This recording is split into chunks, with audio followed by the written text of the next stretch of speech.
Good evening and welcome to our second Legacy Parent Academy for the 2019-2020 school year. We are so excited that you are here with us this evening. My name is Edie White. I am the coordinator for bullying prevention and student support here in KDISD, and I'm going to be joined by Dr. Chris Mitzner, and I'm going to let her introduce herself. Hi, I'm Chris Mitzner. I'm the principal at Ties Junior High. And before becoming principal at Ties Junior High, I did my PhD research in cyberbullying. And so that led me to a whole bunch of speaking engagements that I did. And for me, one of the things that changed was presenting at a really large conference. And at the very end, a person came up to me and they said, "I cannot thank you enough." And as they did that, they had tears well up in their eyes. And at that moment, I knew that this was one of those things that it's so important that we all talk about how we're going to help kids be safe, respectful, and responsible online, because it's a whole new arena for all of us. And so I'm honored that Edie asked me to be a part of the conversation tonight and to be able to give you perspectives of things that are going on and help you understand things as far as secondary schools in our world. Mosquito bites, the snap of my bra strap, anorexic, eat a cheeseburger, midget. I won't ever forget those, and I'm 38 years old. Bullying is not a new behavior. However, it has changed with technology and the evolution of technology. By being here tonight and learning more about it, we are able to start addressing this problem. We are going to hear from some people who have actually had firsthand experience with cyberbullying. We're going to start with a short video clip.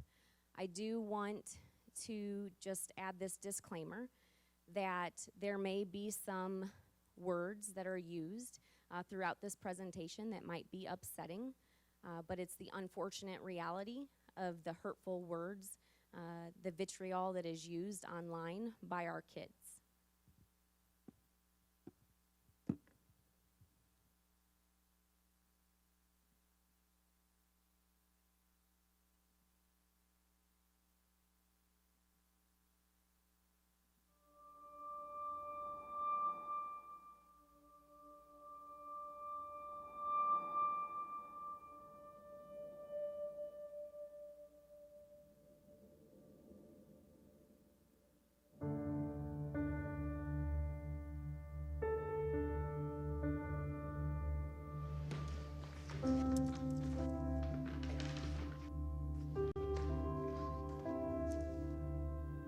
You're ugly.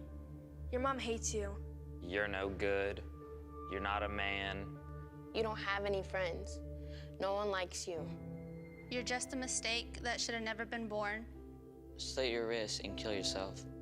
If I ever see you again, I'm going to murder you.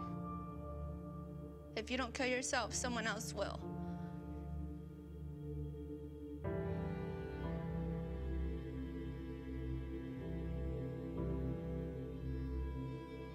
I was scared and very angry at the same time.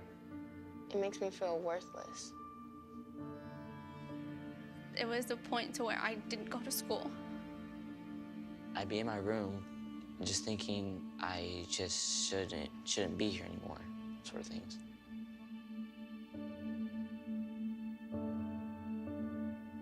Holding it all in for so long, it was hard because I didn't know how I would tell her, and like, what if she didn't believe me? I was scared. When he was up in his room, we thought, okay, he's safe, completely unaware that there was this other force that was reaching out and negatively impacting him so much. We started thinking, well, he's just gotten really quiet and shy over the years. And yet what we didn't realize was that Daniel was being cyberbullied every single day until the point that he could take it no longer.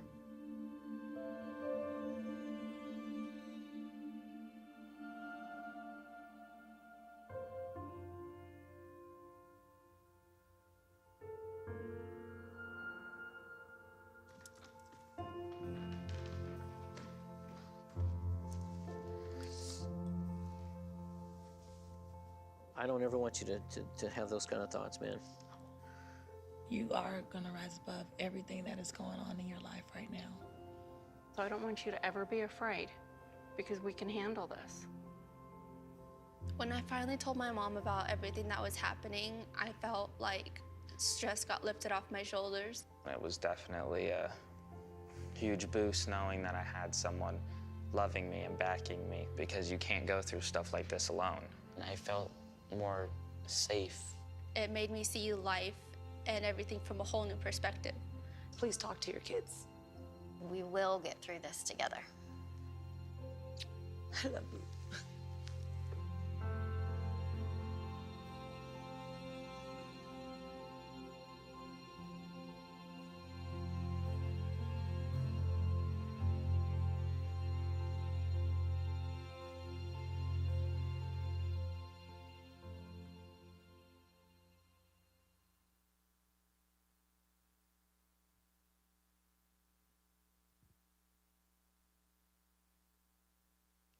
I don't know about you, but that gets me every time, and I've seen that numerous times. Whew, I didn't think it was going to make me do that. I, too, am a parent of a middle schooler. Woo, sorry. And of a high schooler. And I want to acknowledge that any one of our kids could go through this. On the receiving end, and it's just as easy for them to be caught up and be the aggressor because of the device. We have to equip our kids. We have to equip ourselves with knowledge, and you being here is that first step. In education, that brings awareness, and with that awareness, we can raise our voices against cyberbullying. So again, thank you for being here, and I'm sorry for evoking tears. Dr. Michael Rich at the Children's Hospital in Boston. He's also the director of social media and child health. He told the New York Times that we no longer need to have this debate whether or not technology is a good or a bad thing. It is evident in our daily lives, and media use for our kids is a constant in their environment. It is like the air they breathe, the water they drink, and the food they eat. And it's the same for us as adults. Most of us can't go anywhere without our device. In recent studies by Pew Research Center, 95% of adolescents report that they have access to or own a smartphone. 45% of them state that they are almost constantly online or using their device. 44% of them say that they're online multiple times. So that's roughly 90% of our kids that are saying that they have access to and are constantly online. This opens up the door for more of our kids to experience cyberbullying. The greater the access, the more likelihood that it could occur. In 2017, Texas passed Senate Bill 179, otherwise known as David's Law. This law comes as a result of a tragic event. David Molak, a young teenager in San Antonio, took his own life due to relentless cyberbullying. But I am very proud of Texas and the changes that they made in legislation, because we now have more rights and authority in the school district to do more about cyberbullying, because before we couldn't touch it because it happened off school grounds. So I'm going to go over some significant changes that happened as a result of this bill.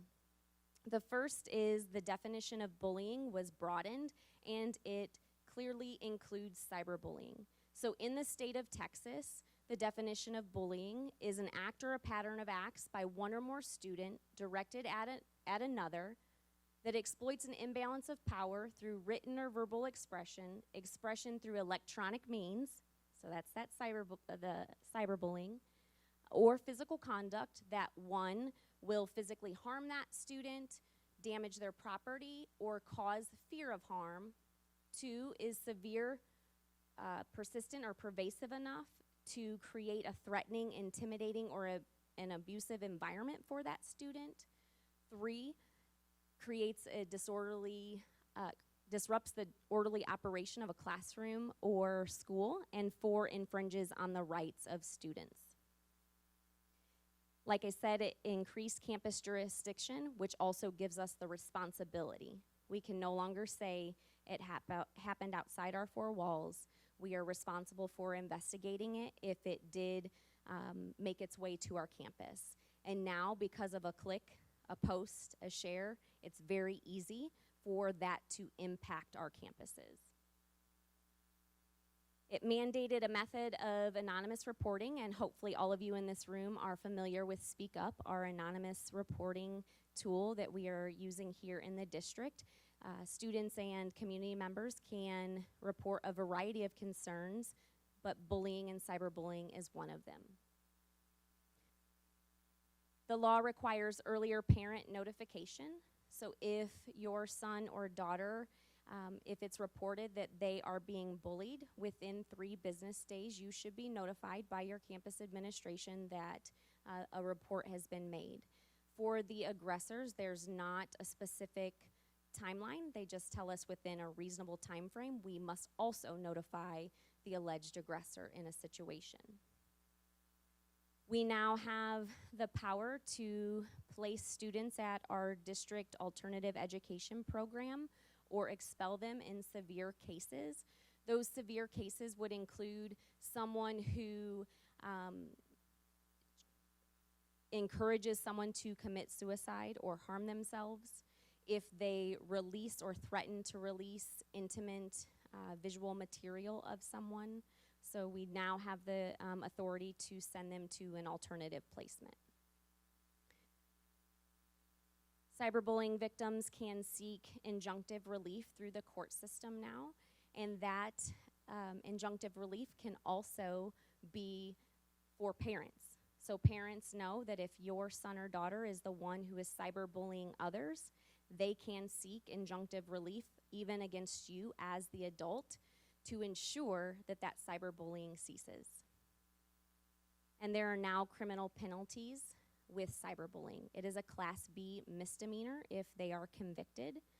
If, again, the student who is doing the cyberbullying is inciting that person to commit harm, it ups it to a Class A misdemeanor.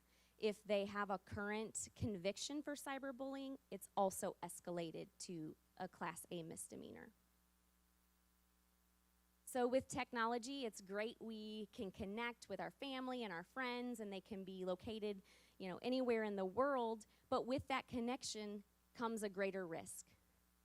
Cyberbullying in the state of Texas is defined as bullying that is done through the use of any electronic communication device, including through the use of a cellular or other type of telephone, a computer, camera, electronic email, instant messaging, text messaging, social media, internet website, or any internet-based communication tool. So in a nutshell, anything that involves technology.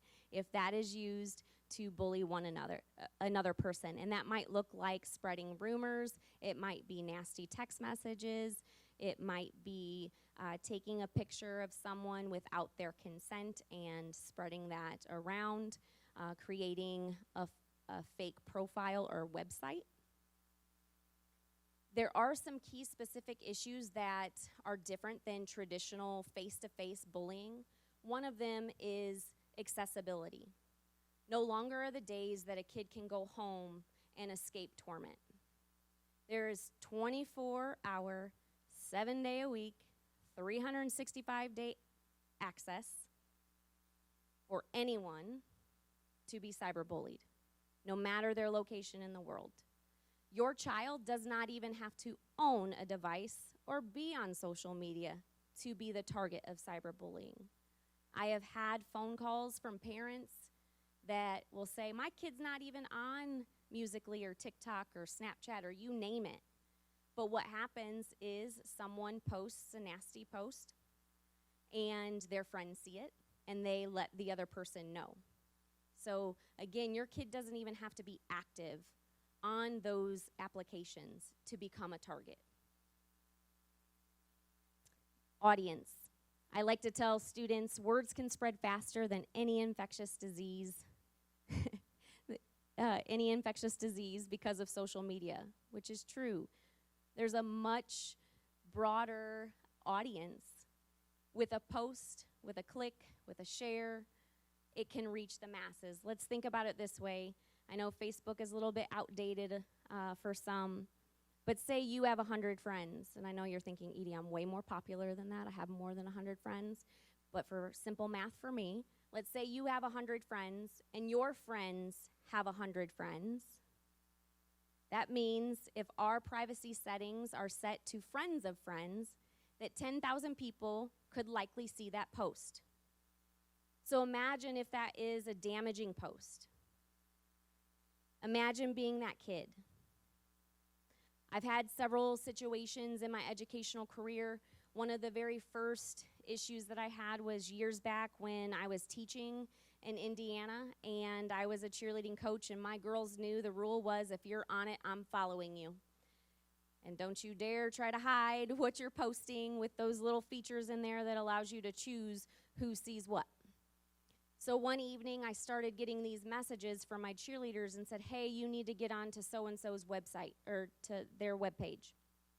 And so I did, and what I saw was a nude photo of my cheerleader. She didn't upload it.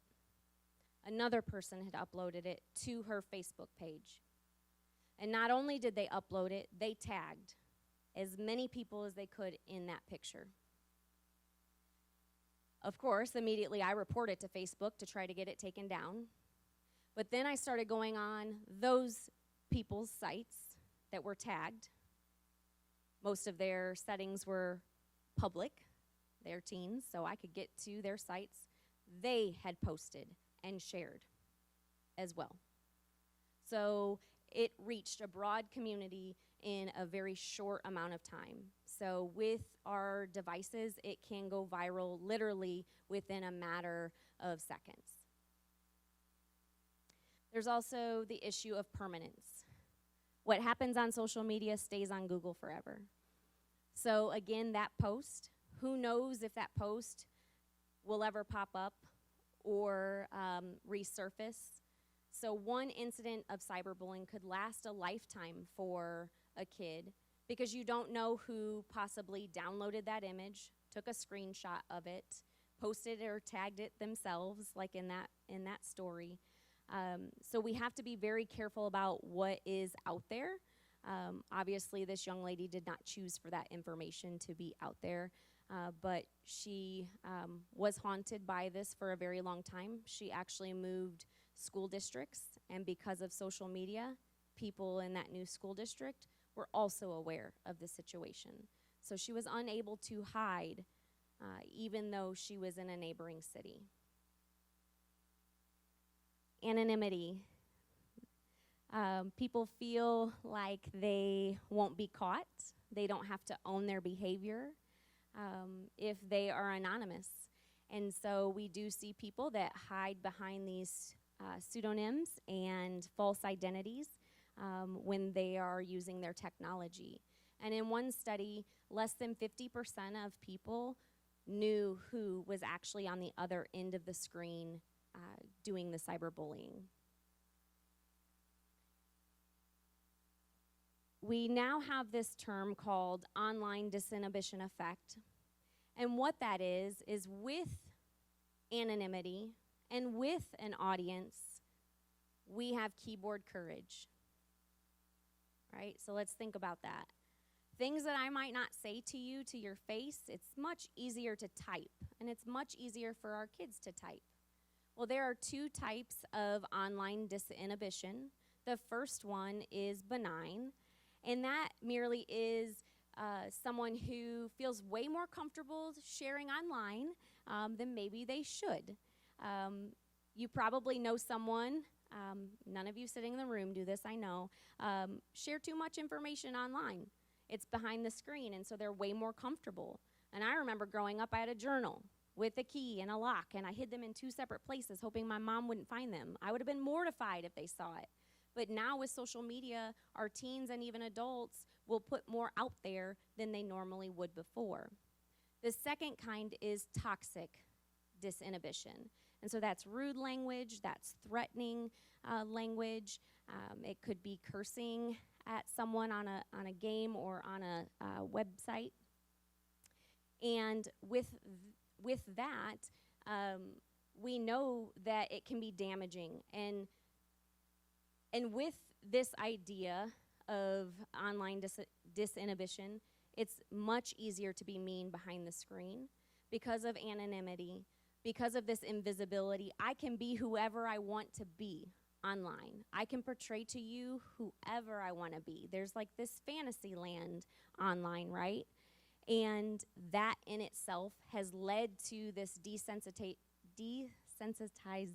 I can't speak tonight, of our youth, unfortunately. And they're growing up in a day and age that public shaming and humiliation is normal, and that's sad.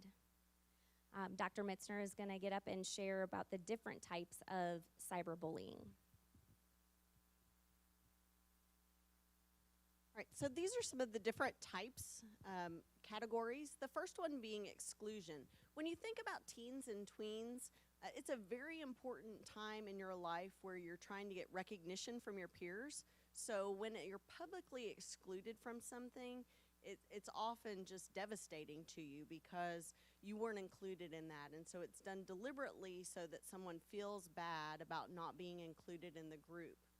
Flaming is typically when there is an argument that's done publicly where you're inciting other people into it, and so you're trying to gather energy for negative energy, is the way I would say it, to flame that person and to put them down.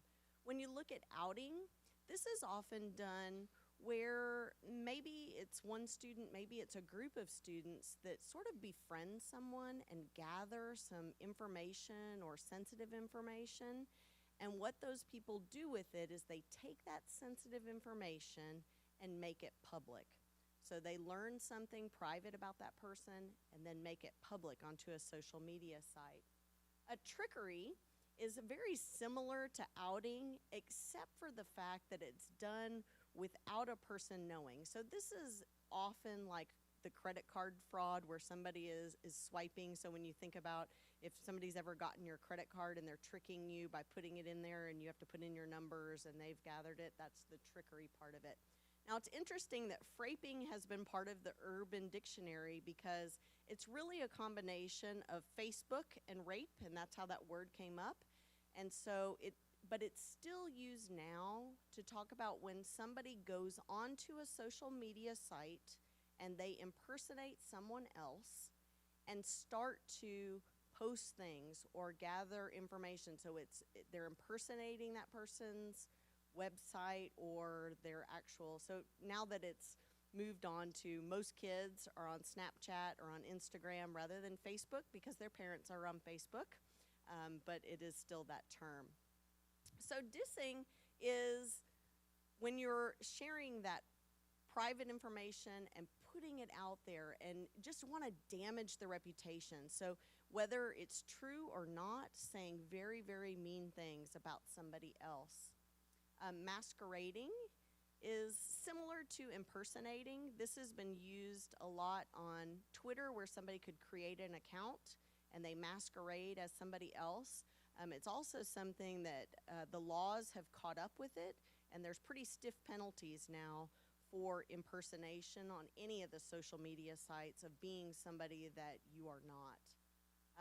Harassment is that constant barrage of giving the information that's threatening, making somebody feel terrible. It could be done in text messages, it can be done with photographs, anything that is constant and recurring over time to with the full intent of harming that person, whether it's socially or whether it is just with that person's mindset on how they believe or feel about themselves. Cyber stalking is somebody who is actually, think about it, all of us think in the terms of stalking, but cyber stalking is when you're continually doing it with threats of harm on that social media site again. So keeping those things.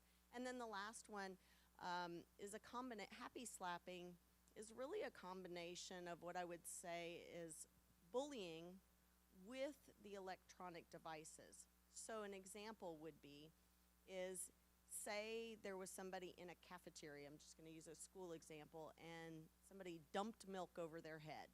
They record that incident where they were bullying, and it's like when you think face-to-face bullying, dump the milk over their head. Somebody captures that video, and then it's posted publicly to humiliate or embarrass somebody else. So those are some of the types. And then this leads into looking at all the different ones of social media that you may recognize. So when you look at these up here, you'll see there's Instagram, Facebook, Snapchat, YouTube, Twitter, and we are going to do a social media one another day that we'll talk a whole lot about social media. Edie already shared the statistics. It's astounding to me when I think about in 2012, the statistics were about 41% of students between the ages of 12 and 18 had the smartphones and devices or some sort of access. And when you think about it now, it's about 89 to 95%, or the statistics show something around that. So that number has almost doubled in 6 years. So when you think about social media and how it's impacting our world, it's impacting our world in a profound way. Which leads us into, you can't keep up with all of them. As soon as you know what they are, they transform it to another thing. So with this, I'd like to recommend to you, there's Common Sense Media offers commonsensemedia.org, and we'll talk more about it, but I brought one handout, and I will show you that it comes out quite often. They will show you apps to watch out for in the year. And so it really highlights the different things that are going on with apps and can keep you up to date on things that you wouldn't know anything about. So these are ones that are the 2019. There's some, and I'll just read you one of these because it helps you to understand how they provide you a guide that will help you to understand a little bit more. So this one is Big O Live. And it's kind of like Twitch and YouTube combined. Big O Live lets teens stream live video of themselves that other users can see and comment on in real time. You can also receive and send beans, and Big O's term for their virtual gifts that cost real money. You can level up and improve your ranking by logging in every day and sending gifts. The platform is designed for people who supposedly want to get famous, but it seems to be filled mainly with people competing for gifts. Now it says what parents need to know. Big O has a lot of mature content, including sexy talk and clothing, and users' comments are often predatory and explicit.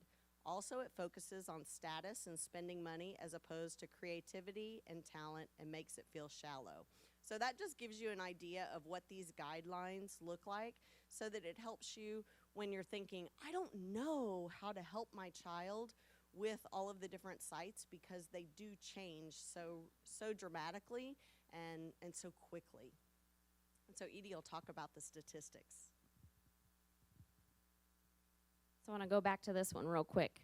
As I mentioned, I have 2 kids, and here recently, within the last few weeks, my youngest asked me for the one that says YOLO, you only live once. And I had to Google what it was to try to figure out, am I going to allow her to be on this app or not? Well, the first thing in the description was anonymous. And it's an add-in to Snapchat. Yes, I might be getting some judgment here. I did let my 13-year-old get Snapchat, but she has some very strong parameters. She reassured me, Mom, I just want the filters. But this app is an add-in, and it's anonymous for anonymous feedback. And I said, girlfriend, if they're your friends, they can give you feedback. You don't need anonymous feedback. Today, literally before this, I just got another request for an app. Mom, you didn't approve my request. And I said, like I said, anything with anonymous, you're not getting approved. So I have the feature on my phone that anything she tries to download, I have to approve it first. And so that allows me to do some research as a parent before I actually let her on that site. And she often reminds me that it's not fair that the 17-year-old does not have that same rule. She's 17. They do know, however, that I'll check their phone at any time, and I do have an app that monitors them. Another one that's a little bit scary is the Monkey app. That's also fairly new. And this one is also anonymous, and you can be paired with anyone in the world. So it's like the chat roulette app. So it's very scary because you don't know who your kid is going to be paired with in this app and who they're going to be chatting with. Okay, so that opens up the door for cyberbullying. The one with the flame, that's hot or not.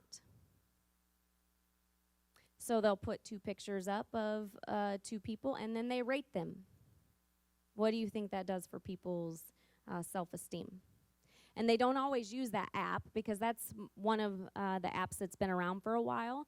So with Snapchat, they'll do the exact same thing. They now will just take two pictures or make a quadrant of 4 people so they can get it down to 1. But with that rating comes negative comments. So some statistics. Cyberbullying is prevalent, and it's one of the top issues that our schools and our kids are facing. In a study, recent study in 2018, Pew Research Center found that 59% of teens in this study had been bullied or harassed online, and over 63% believe it's a major problem for people their age. As many of you probably know, last year we administered a survey here in KDISD, an anonymous survey to our students in 3rd through 12th grade.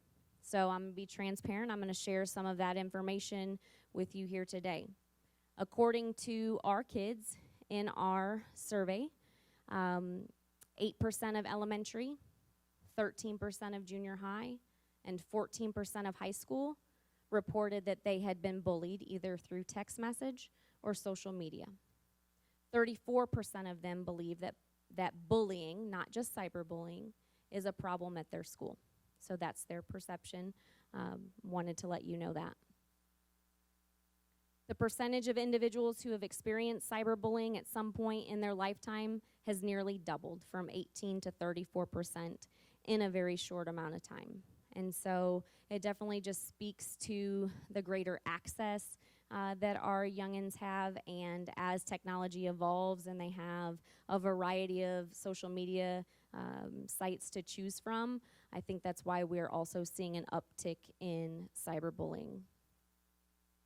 67% of teens who are online constantly have been cyberbullied, and 53% of those who are online several times a day have also been cyberbullied. I don't have any statistics. We did not ask questions about that specifically on our student survey. But really that just goes to show the more we're online, the greater the likelihood, again, your kid or mine, right? The more they're online and the more they're on their device, it increases their chances. This statistic is a hard one. It's an alarming one. In this national study, 23% of students who reported being cyberbullied notified an adult at school. In KDISD, they said that they're more likely to tell a family member or a friend. And a pretty shocking statistic is 7% have reported that no one knows. So we have, do the math here, approximately 3,000 of our kids that took that survey. They're saying they're walking the halls and no one knows. So please talk to your kids, because we can't do anything if we don't know. 90% of teens who report being cyberbullied have also been bullied offline. And so just imagine for those kids the torment they're going through during the day and then when they go home. It just again goes back to reiterate the fact of accessibility of 24 hours a day, 7 days a week. 160,000 kids per day skip school for fear of being bullied. On our survey, we asked if they had ever missed school because they felt unsafe. Unsafe doesn't necessarily mean it was because of bullying, but the response for that was 18% of our kids said they've missed at least one day because they felt unsafe. So we'd have to unpack that a little bit more to determine why they felt unsafe. But just the fact that they feel unsafe, for us, it's a call to action as campus individuals and district level folks to do something to make sure that our kids feel safe. Cyberbullying and age. This one was interesting because there aren't a lot, I should say, of surveys or research studies on our younger kids. But it makes sense because oftentimes we're not giving our younger kids access to devices. So most studies actually look at the ages 12 and up. I do foresee that changing, though, in the future, as we know that our elementary kids are gaining access to devices at a younger age.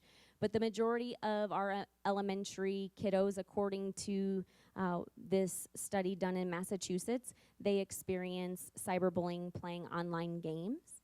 And as parents, we need to know that those online games, a lot of them have chat features. Anything that has a communication tool can be used for cyberbullying. And I don't know if you've ever sat in a room with a kid who's playing like Call of Duty or any of those where they can chat and talk. It can be pretty vulgar.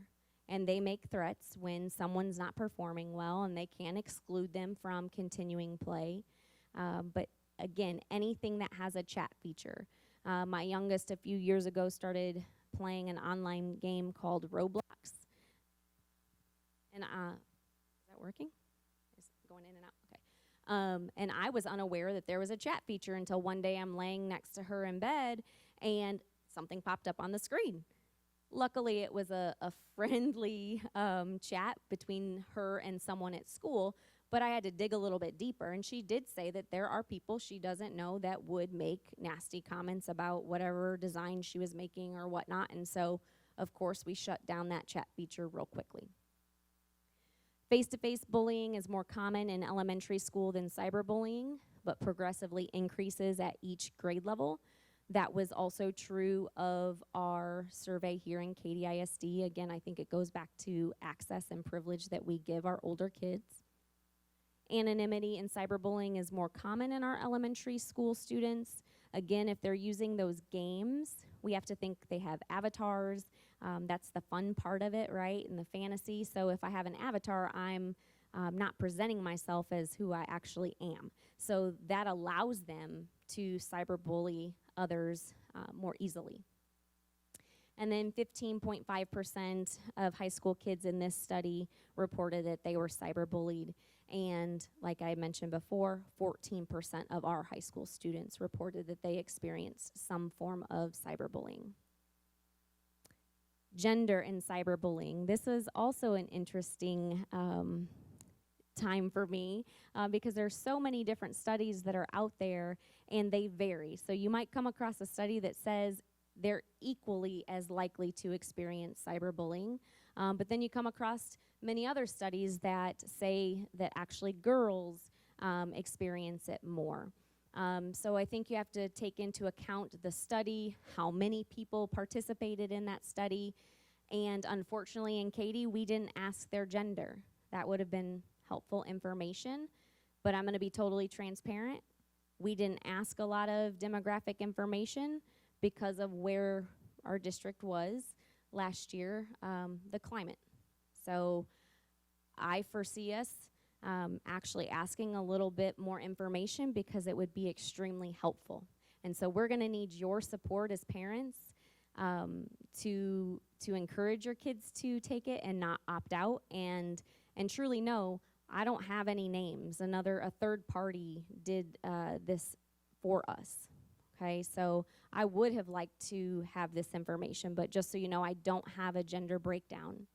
So in 2017, a study done by the U.S. Department of Education, 3 times as many girls reported being harassed online or by text than boys. The types of cyberbullying differ between the genders. Girls report a higher rate of name calling and being the target of false rumors, and boys report higher rates of receiving online threats. And I think if you think of the trends in terms of face-to-face or traditional bullying, typically we see our young men in the physical altercations and the threats and name calling. That's not to say that they can't bully in other ways, but we do see our girls and relational aggression more. And if we think about it, our device is a relational tool. So to me, that wasn't a shock when I came across the different types and girls being more likely to experience the false rumors and name calling. Girls are more likely than boys to be both targets and cyberbully others. So again, that could be that relationship piece, seeking revenge, wanting to feel better. But we definitely have to pay attention to that, because we need to treat not only or intervene in our kids that are targeted, but also those that are being the aggressors, because clearly something's going on there that's prompting them to be mean and nasty to others. So some warning signs that you can look for as parents, and I just want to caution that these warning signs can be because of normal, typical adolescent behavior. They also could be a warning sign of something else. Nevertheless, they're an indicator that something might be going on and you need to dig a little bit deeper. So if your son or daughter becomes upset while they're using a device or immediately after, that could indicate that something happened in that exchange or whatever application they were on. Withdrawal from friends or family, sudden changes in friends. We know as our kids grow and develop, they change friend groups. That's not uncommon.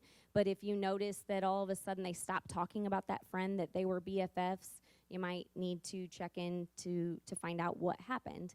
And it might not be because of cyberbullying. It could be because of something else. But you won't know if you don't ask.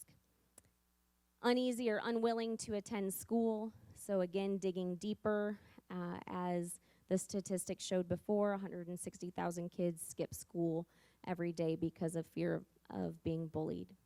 If you notice a change in device usage, so if your kid is always online or always using their device and all of a sudden they put it down and aren't using it as often, that might be a sign. Or the opposite, if they're glued to it.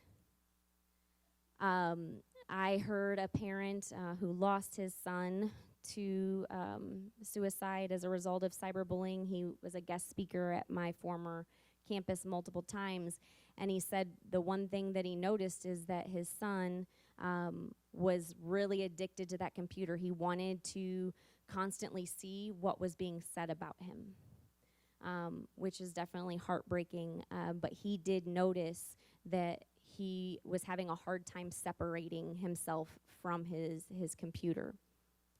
The reluctance to let parents near a device, so if they're by you and you come near them and all of a sudden they make a beeline, it would make me wonder what's on that device that they don't want you to see. Again, doesn't mean that it's cyberbullying. It could be something else. It could be normal adolescent behavior. They don't want you in their business.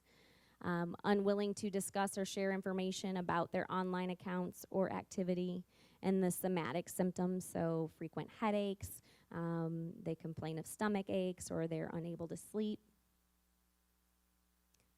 So imagine you're scrolling through Instagram and you see a picture of yourself on summer vacation in your swimsuit, and it's been photoshopped and likened you to a whale or something nasty. And then after that, you look into the comments and you see all of these vitriolic comments that just exacerbate the feeling of hopelessness and shame and embarrassment. And that person starts to receive text messages or any other type of communication, and their stomach starts hurting, their head starts hurting. They don't want to go to school the next day because then they have to face all these people that made all these comments about them in the first place. That's somewhat entering the mind of someone who is experiencing that. It can lead to feelings of humiliation, embarrassment, or shame, especially because of the audience. Not knowing how many people that post reached, they oftentimes report being humiliated and not wanting to face their peers. Increased emotional distress, so sadness, depression, anxiety. Absenteeism, so again, not wanting to go to school. A decline in academic performance. Your kid may still attend school, but their focus might not be on their studies. Low self-esteem and social anxiety, so again, not wanting to be close to people or being those settings to face those people. There are also some legal issues with cyberbullying. Some actions actually move over into the criminal realm. So Texas Penal Code 4207 is harassment. So this could be someone who's sending messages or calls with the intent to annoy, alarm, torment, or do harm. It could be obscene proposals. It could be threats. But some actions do cross over into harassment, and there are stiffer penalties for that. And then Texas Penal Code 3307 is online impersonation. And there was a case, this involved an 18-year-old in Texas City, so not far from here. A young lady, she was 18. The people that were cyberbullying her actually happened to be older than 18, but they faced online impersonation charges and harassment because they made a page with her photos, and they were explicit photos, and they just continued to harass her and make comments. And what's worse about it, and goes back into that online disinhibition, is even after the fact, they created a memorial page. The family thought it was another family member, but when indeed, it was actually the people that were cyberbullying her and harassing her in the first place. So they actually had more charges brought against them. And as a result, she took her life. But there are many stories out there like that. If you've heard of Amanda Todd, who was on YouTube, she's a Canadian young lady that shared her cyberbullying story and her bullying story. And again, people got on there and started making comments even after her death. So that just really speaks to that online disinhibition. Freedom of speech. This is a debated topic because, yes, we have the First Amendment right of free speech. Legislation creates boundaries, but that does not mean we're free of consequence.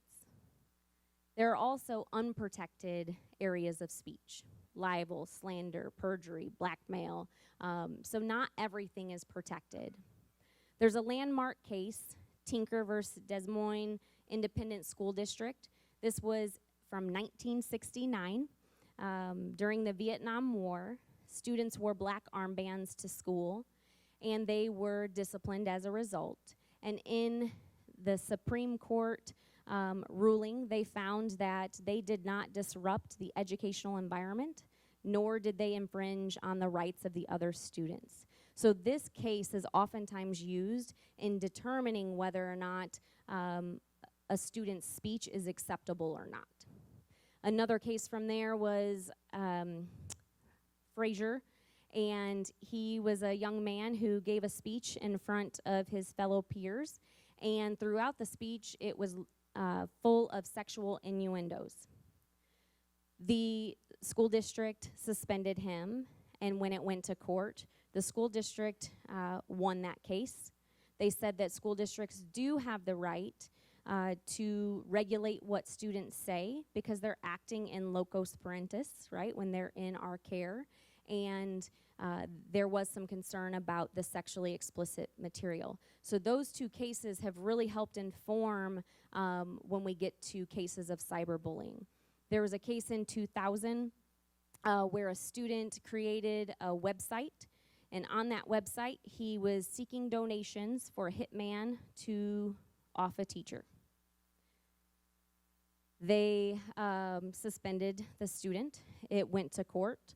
The court ruled the fact that there was a substantial interference on campus. The teacher took a medical leave as a result, so it infringed on the rights of that teacher. One of the most well-known cases is in 2011, Kara Kowalski versus the Berkeley School District. This young lady created a MySpace page. She accused or made allegations that her classmate had a sexually transmitted disease, posted a picture of that young lady, and captioned it, "Portrait of a Whore." From there, she decided to invite 100 people to engage in conversation about that young lady. And in that ruling, the courts ruled on the side of the school district. Kowalski, her argument was it took place off school. And the judge said, indeed it did. You used your computer off school. However, you knew the reach would be your school environment. So that case is definitely a landmark case when it comes to cyberbullying.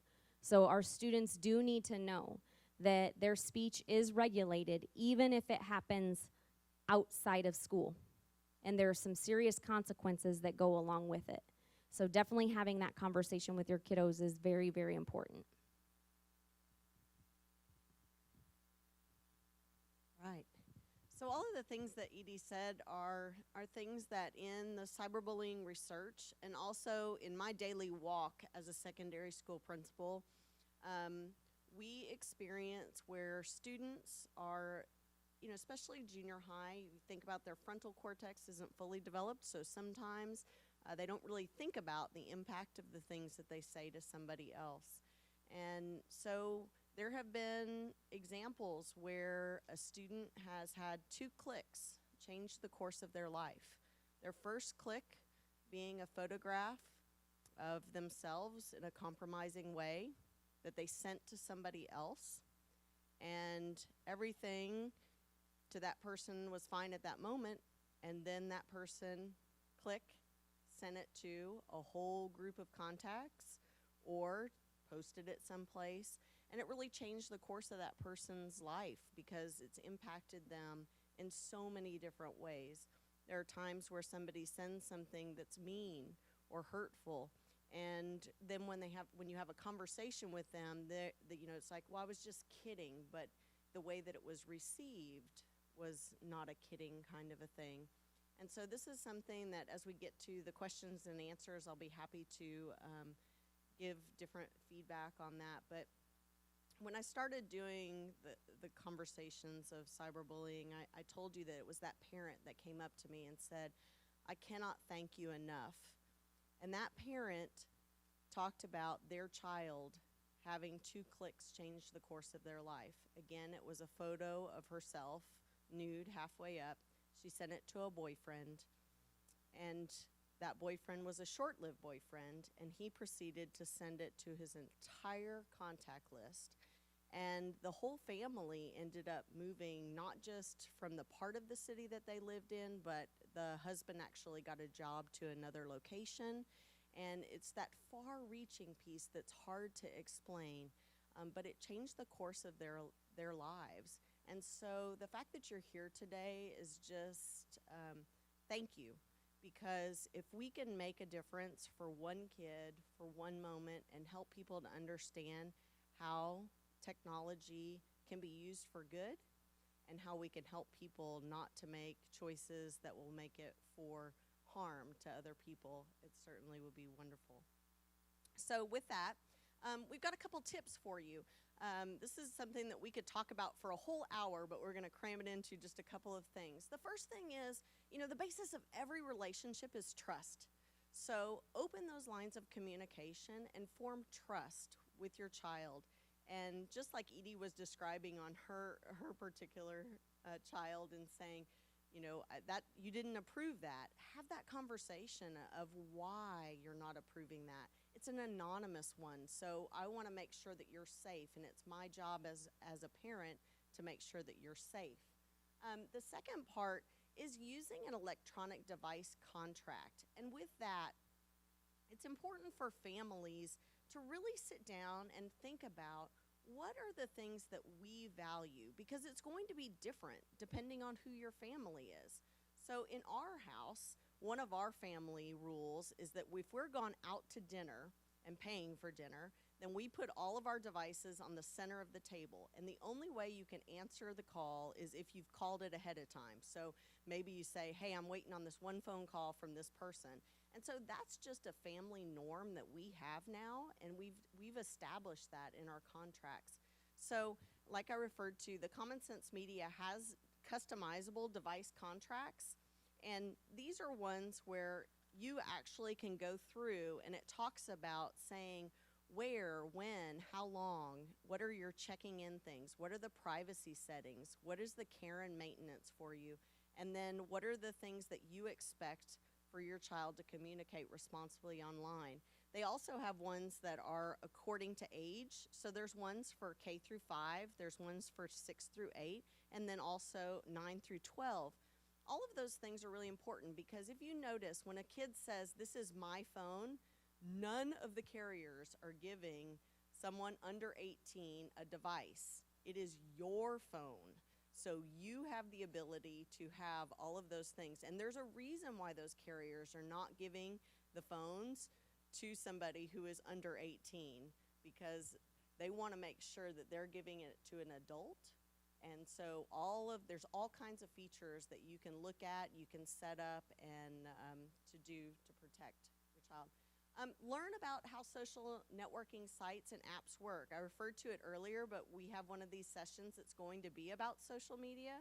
So it's an area that you can learn more about. And you know, one of the great ways to build trust with your child is to just talk to him about it. Like, hey, can you help me understand how to use the Snapchat filters? Can you help me? Now, they're not going to tell you everything, and they're not going to tell you where some of these things are hiding, but that's what their friends are for. Ask them different questions, all of that kind of thing, but learn about it. Stay involved in your child's cyber world, so know what's going on. You can definitely, if there's somebody that's texting in the middle of the night, and you see that text comes in, if it doesn't have the name on it, but just setting the boundaries and saying it's not okay for you to get texts in the middle of the night. You know, if you can't let your friend know that that's not acceptable in our house, then maybe we need to block this number. So setting some of those guidelines, and then really open those lines of communication so that that it's not that student that is not sharing with an adult, whether it's a family friend, whether it's a parent, or whether it's somebody at school, because what we don't want is somebody not to share what's going on in their online world. And so it's important that we guide students to think. So asking before you post something, is it something that's true? Is it something that's helpful? Is it something that's inspiring? Is it nice? Is it kind? I will tell you that with junior high, this is a really hard thing to get them to think about and say, when you said to your friend that, were you trying to be mean because your friend took it mean? You know, they took it that way. So it's a really challenging thing with different ages, but I would ask, the more that you can have the conversations at home about stop and think about how another person might receive the message that you're sending. And then the Control-Alt-Delete your actions is just about making sure that you stop and check on those actions before you do something that might be hurtful. So these are the tips about responding to cyberbullying. It's important not to engage with the person's cyberbullying, like get deeper into that part of it. Block that person so that they can't receive the messages. And change your privacy settings to private, so make sure that they're over to private. And then it's important to save those messages and posts, particularly if it's something that's been ongoing or something that might be where it could actually have implications with legal implications for that person.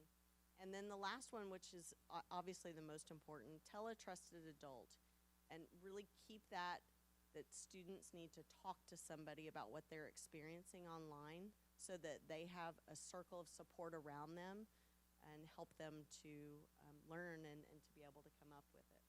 So I'm going to hand it over to Edie. All right, so some things that we're doing here in KDISD to address bullying and cyberbullying. One, we do have policies against bullying, cyberbullying, and retaliation. We have mandatory trainings that all of our staff go through in August, and bullying prevention is one of those topics, as well as many other. We have professional development for all of our administrators during our admin conference. We went over what bullying was. We went through our investigation process all together to try to streamline how we are responding to reports of bullying or cyberbullying. We also have the Speak Up app. Again, that's our anonymous reporting app. You can get online to learn more about that or ask one of us. We'd be happy to guide you through that, but you can download it in your App Store or your Google Play Store.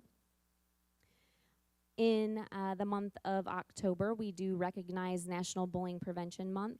I do want to put this out there, though. Our campuses do a phenomenal job of trying to encourage our kids to be kind throughout the year. A lot of our campuses, that is their yearly theme, and so they will build in some lessons during October specific to bullying, but they're really just trying to teach children to be kind to one another.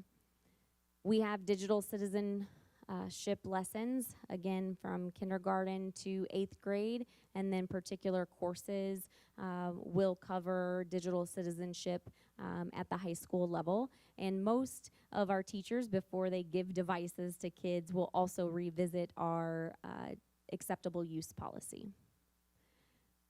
As I mentioned earlier, we did the student survey. We do plan on doing that again to be able to see where we're at this year, and as we put practices in place to see if we make any improvements. That is the goal. Bullying Prevention Parent Advisory Council, I have a group of parents, community members, and some principals that I meet with. They serve in an advisory capacity. I will bring ideas to them or data to them, and then they give me feedback. So that has been extremely helpful as I'm learning KDISD. School counseling is offered to any student who is either the target of bullying, the aggressor in a situation, or they're a bystander.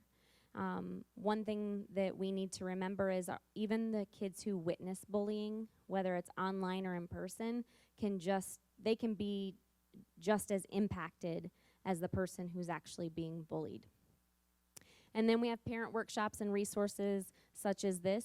If you go to our bullying prevention webpage, it is being updated with some more information for you. The videos currently are down because I've got to change my tagline since we went from the bullying tip line to Speak Up. So those will be back as a resource for you. But there is a parent handbook that was just uploaded, and there will, again, continue to be updates as we move forward. So again, I want to thank you for being here. It does take a village to raise kids. Parenting is hard work. So I do appreciate you being here. It's important for us to help kids understand that when they're using their device, we don't want it to be a weapon of mass destruction for virtual warfare, which is happening with their devices. We need to remind them that there is someone on the other side of that screen with feelings, and there are consequences. So again, thank you for being here. We're going to open it up for questions. If you have questions that are about a specific issue, we'd be happy to speak with you afterwards. But if you have general questions, either for Chris or myself, we'd be happy to answer them now. Yes, sir.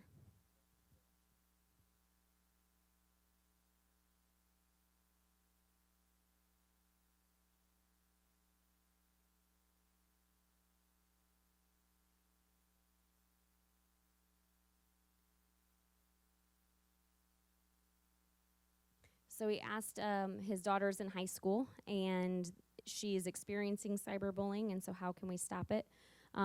One, hopefully we've told someone at the school so that they can look into the matter.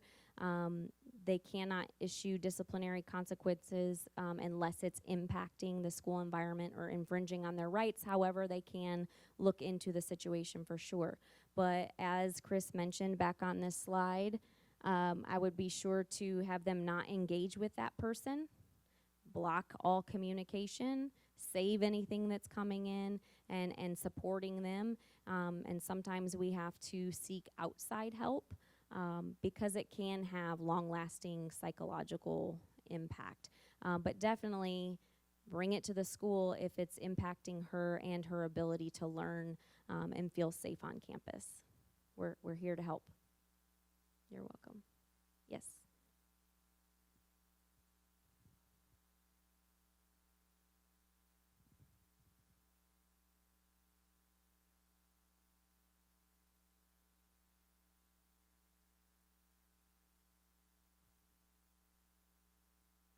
Okay, so the question is that junior high students not knowing about sending out pictures and things like that, and to help them to understand. So like Edie said, we different schools run it at different times, but we do lessons about that appropriate sending and all of those kinds of things. And they do it in their digital citizenship lessons. I know at Ties we do it in our library classes, and then we also have it in social studies. So, and so some of those things, but it's that having the conversation with them about, like, this is permanent. And, really what happened in the news today, I'm not sure if you're aware of it, but ESPN, there was a guy on the Iowa guy, I can pull it up on my phone and see, but on ESPN today, there was a guy behind the thing that was raising money for a hospital in Iowa, and he said raising money for Bush beer thing.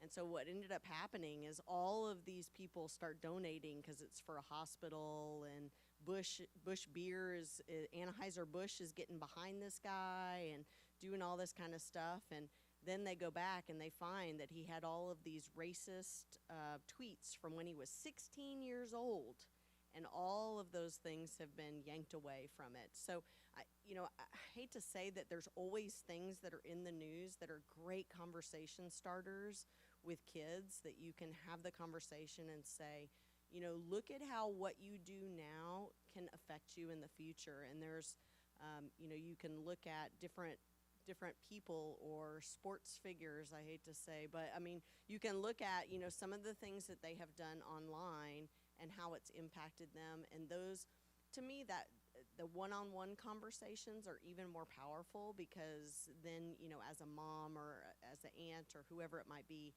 can have the conversation of, we sometimes don't understand how the things that we do today can affect the rest of our life, but every choice that we make is, matters. So I don't know if that helps. Go.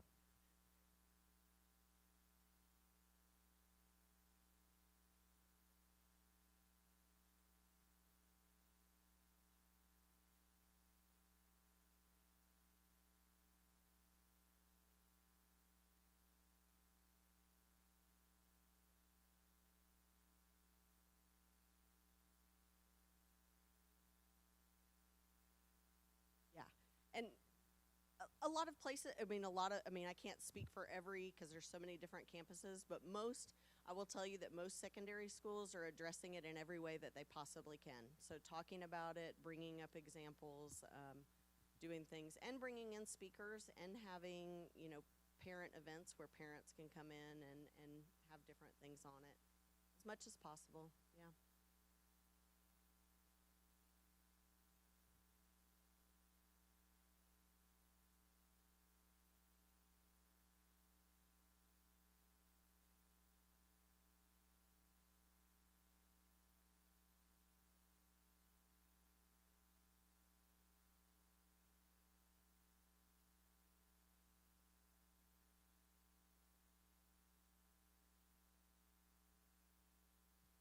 So yes, they are required by law.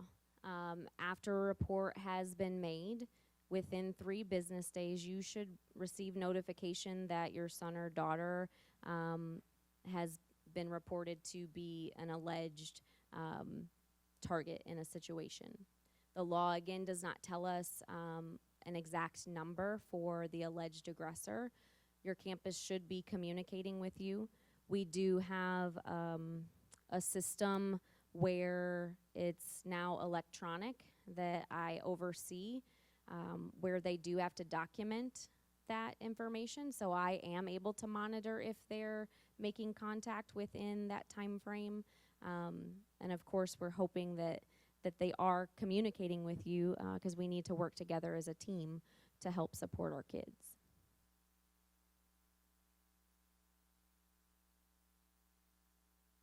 No, it is for any type of bullying. So bullying or cyberbullying, David's Law was enacted to really combat cyberbullying because of their son's experience, but most certainly it just encompasses all bullying.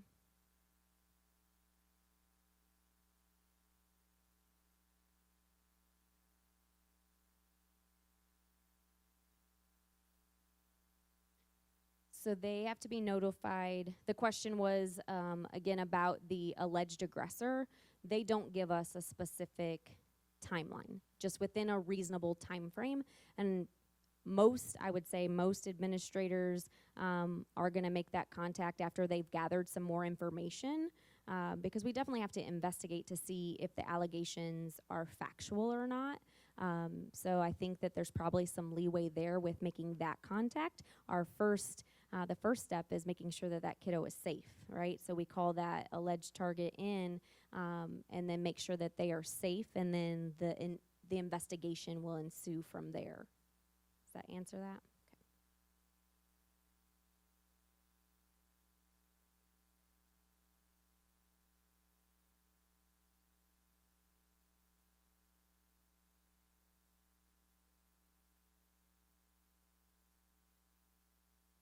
So the question is, as a parent, monitoring your child's phone, and how do you get them to buy into allowing you to monitor their device?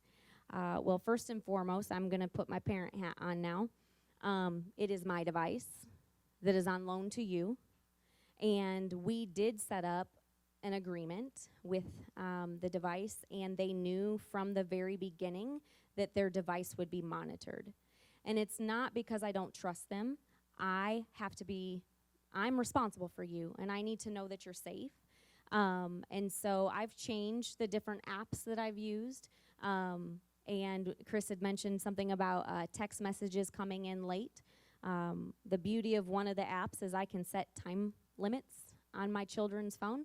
And so there's a dead period. They don't receive any communication, whether it's through their text messages or Snapchat, because I was hearing the ding, ding, ding, ding on my oldest daughter's phone. I'm like, no, it's 2 o'clock in the morning. Who is up and who is Snapchatting you? She's like, Mom, I'm knocked out. I'm not worried about it. But I was worried about it, so I put those parameters on as adult. But I think it really goes back to that trust and communication. And as they've gotten older, I take some of those boundaries, I push them back, right, a little bit further. So my 17-year-old no longer has to have my thumbprint to allow her to download, which, again, my 13-year-old, doesn't think it's fair. But as they prove to me that they can use it responsibly, then I'm going to give you some more privileges. So that's the way I've done it in my house. I don't know if any other parents have any other suggestions, but I really think it boils down to that relationship and communication and knowing that it's to protect you. And I really had to have that conversation with the youngest about, why can't I have Snapchat? All my friends have Snapchat. Why can't I have it? I'm the only one that doesn't have it. And I'm like, well, because I am not ready for you to have it. And I'm trying to protect you from what I know is out there. So unfortunately for my kids and probably some other educators' kids, sometimes I know too much in their opinion. Why do you have to know that? I want that app, or I want that. So again, it goes to that relationship, knowing your child and how responsible they are. But the scary part, again, for me, is knowing my kids can be on either side of that. And I've told this story, I know in front of an audience, it might have been last year. My 17-year-old and I, she wasn't 17 at the time, but the best time to talk to your kids, or what I've found, is in the car because they're trapped with me. But her phone went off and she kind of chuckled, and so that was an indication to me of, what made you laugh? What are you looking at? What you on? And she mentioned that there was a snap that came through, and unfortunately, she was laughing at something that was actually pretty hurtful. And that's my own kid. This is what I do for a living. And so we had to have a conversation of, you know, should we be laughing? And please do not engage. Do not swipe up. It's very easy to get caught up in, you know, inappropriate behavior and their teens. And with that device, she found it funny. And of course, it just, for me, it was a conversation of, remember what's appropriate, and you have feelings. How would you feel if you were on the receiving end? You're welcome. Any other questions we can answer for you?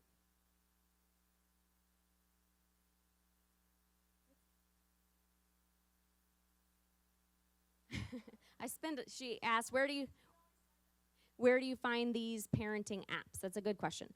I do a lot of research on Google. I ask other parents, but I've used a variety of them. I started off with Teen Safe. I do not recommend it, though.